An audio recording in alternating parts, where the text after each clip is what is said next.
Hi guys! Good morning and welcome back to my channel. So for today's video, kagaya ng sabi ko last time, is gagawa ako ng room tour. Kaya naman today, nintay ko muna na mag-breakfast ang aking pamilya, si Mama, si at si Prak, kasi makalat dito. And yes, makalat dito, so kayo mag-expect na malinis dito, okay? So ito ang pinto, pagpasok mo, ito ang kama, dito natutulog si Prak, dito si Mama and si Tapos, meron ditong isa pang pintuan kasi para siyang connecting room. So, kung maramihan siguro kayo ganyan, may room din dito sa kabila. Pero, syempre, dahil 5 lang naman kami, so, hindi siya open. Meron naman siyang mga saksakan dun sa side na yun. May saksakan, may ilaw. Tapos, ayan. Tapos, malambot naman yung kama niya. Tapos, meron siya ditong takore. Maraming sugar. Ayan, may Lipton green tea, may Nescafe pala dito, nabigay sila. Ewan ko kung dala to nila mother. Ayan, tapos may saksakan din dyan, tapos may 4 na baso, may pang coffee chururut. At dito naman kami natulog ni Jay. Ako, tapos si Jay. Tapos yan, may telephone sila dito. Tapos, meron sila dyang vault. Kala ko drawer siya. Ayan, drawer nga siya. Tapos, so may kape pa dyan kasi may nagkape. Tapos ito, may lalagyanan ng tissue. Gusto ko to parang ano siya. Ang bigat-bigat niya. Tapos yan, telephone. Medyo outdated. Outdated? Tama ba yung term ko? Hindi na siya maano. Tapos may nakalagay dito, quiet please. For enjoyment of August, please keep voice, television, and door close your volumes a minimum. Thank you! So anyhow, ayan. Tapos may isa pa ulit upuan dyan. Tapos every night, nagbibigay sila ng good night sweets. Ito masarap to actually. Matigas na lang itong salitang good night. Itong chocolate na to. Kasi, ito wala itong masyadong lasa. So, pagka pinahit siya dyan, yun, doon siya magkakaroon ng matamis. Tapos yung keycard.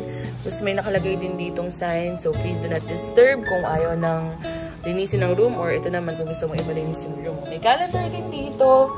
Tapos ganun din. Meron ditong ref na maliit. Wala lang siyang laman.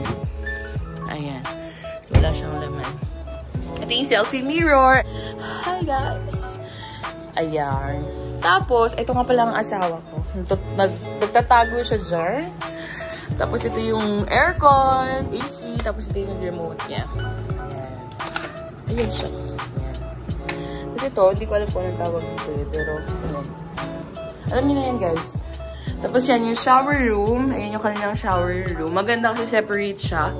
Meron siyang sariling cubicle. So, dito yung shower room. At dito yung toilet. Ang maganda naman dito, meron din siyang pag-provide, syempre, na bath gel, shampoo and conditioner. Ayan. Tapos may bathroom. Nung day 1 namin, napakadaming tuwalya ngayon. Nung binaba na namin sila sa floor, hindi na yata nila pinalitan. Ayan. Meron din siyang hair dryer or hair blower. Tapos, syempre, yung mga kit. Ayan. Kasi morning, bakala talaga siya. Huwag na kayo mag-expect. Okay? Ayan. Maganda namin lampshade niya. Tapos, ang namin gamit. Kasi mga pinanligo namin siya. So, yan lang siya. Sobrang liit lang niya. Siguro, ang nakita ko lang dito, kulang yung sa hangiran and all. Or yun ang itsura ng room. At gusto ko tong mga pakawayan na to. Alam niyo naman, pakawayan is real. Ang ganda niya. Bet na bet. Diba? Dito rin na kain na tayo. Say hi. Kakain na kami. Bye. Also guys, bago ko tapusin tong vlog, gusto ko lang i-share yung mga points na na-observe ko. So, of course, every hotel naman has its like pros and cons, right? So, yung i-share ko lang naman here is yung, of course, na-experience ko. So, dun sa Mandarin Nest, sobrang okay siya when it comes to service. Napakababait ng mga tao doon. Yun lang, things na na-observe ko is napakalayo lang ng puntahan. Kasi kagaya ng sabi ko, malayo nilakad namin from D-Mall papunta dun sa hotel. Pero, when it comes to price, okay din siya. Kasi parang nag-range lang siya sa 2,500 per pax per night. Okay. Tapos yung room hindi siya ganun kalaki talaga. Good siya for budget-friendly na family. Actually, di ba nun sa pinakita ko dun sa video is connecting room siya. So, kung big family kayo, very good siya. Kasi I think premium family yung yung room na yon.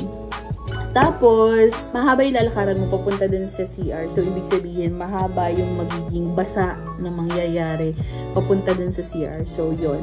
Mas maganda sana yung pagpasok mo, CR na lang.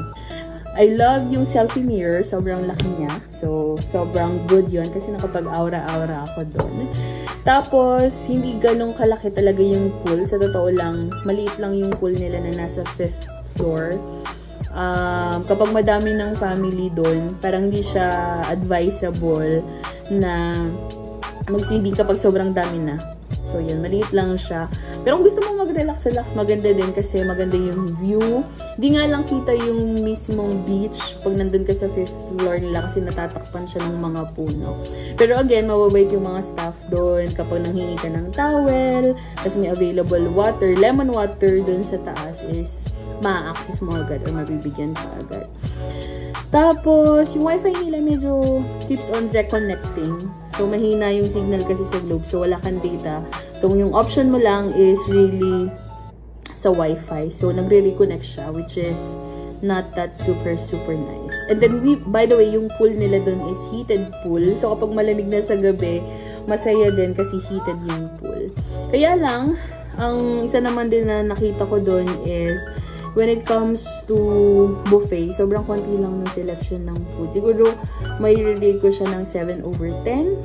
Oo, 7/10. Kasi hindi siya ganun kadami. Tapos, yung lasa, sakto lang siya. Yun. Pero masarap yung nung kumain kami sa mismong restaurant, like hindi siya sa buffet. Yung o-order ka ng a la carte, sobrang sarap din doon. Yung pinakita ko last time, yung sisig. Nagustuhan ni mama yung sisig pizza doon. Ano pa ba? Yung mga na-observe ko doon. Yun, sobrang nice. Good siya for family, na good friendly. Pwede rin sa mga friends. Kung madami kayo, galaan, good rin ang Mandarines. Yun lang kung hindi ka mahilig sa mga lakad-lakad. Malayo kasi siya from pool to room. Maglalakad ka, tapos aakyat ka, diba? Pero maganda kasi may sayawan din dun. Pero overall, siguro i-rate ko siya mga 7 to 8/10. Which is good. Kung babalikan ko, siguro hindi muna ako babalik. Parang, ano siya, magta-try pa ako ng iba pang hotel. Pero okay din siya, again. Okay yung experience ko dun. At yun lang. Dito ko natatapusin ang vlog na to. Bye! See you soon!